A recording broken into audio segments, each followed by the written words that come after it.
ரோமர் 9:33 வசனம். பழைய ஏற்பாட்டிலிருந்து ஏசாயா 28:16 மேற்கோள் காட்டப்பட்டு இயேசு கிறிஸ்துவின் மீது விசுவாசம் வைப்பவர்களின் ஆவிக்குரிய உறுதியை வலியுறுத்துகிறது.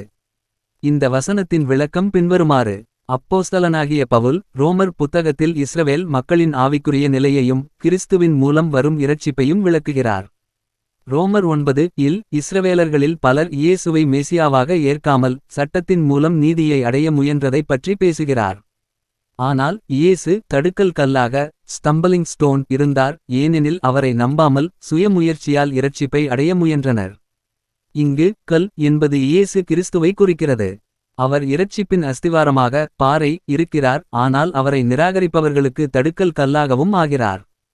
இயேசுவை மேசியாவாக ஏற்காதவர்கள் அவருடைய பணியையும் சிலுவையையும் புரிந்துகொள்ளாமல் தோல்வியடைகிறார்கள்.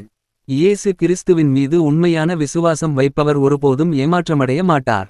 அவர்களுக்கு இரட்சிப்பு உறுதியாக கிடைக்கும். வெட்கப்படுவதில்லை என்ற வார்த்தை கர்த்தருடைய வாக்குத்தத்தங்கள் நிறைவேறும் என்பதையும் விசுவாசிகள் ஆவிக்குரிய வெற்றியை அனுபவிப்பார்கள் என்பதையும் குறிக்கிறது. இரட்சிப்பு சட்டத்தின் கிரியைகளால் அல்ல, இயேசு கிறிஸ்துவின் மீதான விசுவாசத்தால் மட்டுமே கிடைக்கிறது. இயேசு விசுவாசிகளுக்கு வலிமையான அஸ்திவாரமாக இருக்கிறார், ஆனால் அவரை நிராகரிப்பவர்களுக்கு அவருடைய செய்தி தடையாகிறது.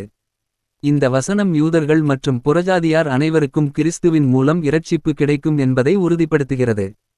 இன்று இந்த வசனம் நம்மை இயேசு கிறிஸ்துவின் மீது முழு நம்பிக்கை வைக்கவும் மனித முயற்சிகளை மட்டும் நம்பாமல் இருக்கவும் ஊக்குவிக்கிறது.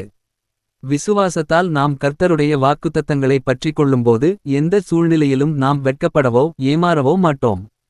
ரோமர் 9:33 இயேசு கிறிஸ்து இரட்சிப்பின் ஒரே வழி என்பதையும் அவரை விசுவாசிப்பவர்கள் கர்த்தருடைய வாக்குறுதிகளின்படி ஆவிக்குரிய வெற்றியையும் உறுதியையும் பெறுவார்கள் என்பதையும் தெளிவாக கற்பிக்கிறது.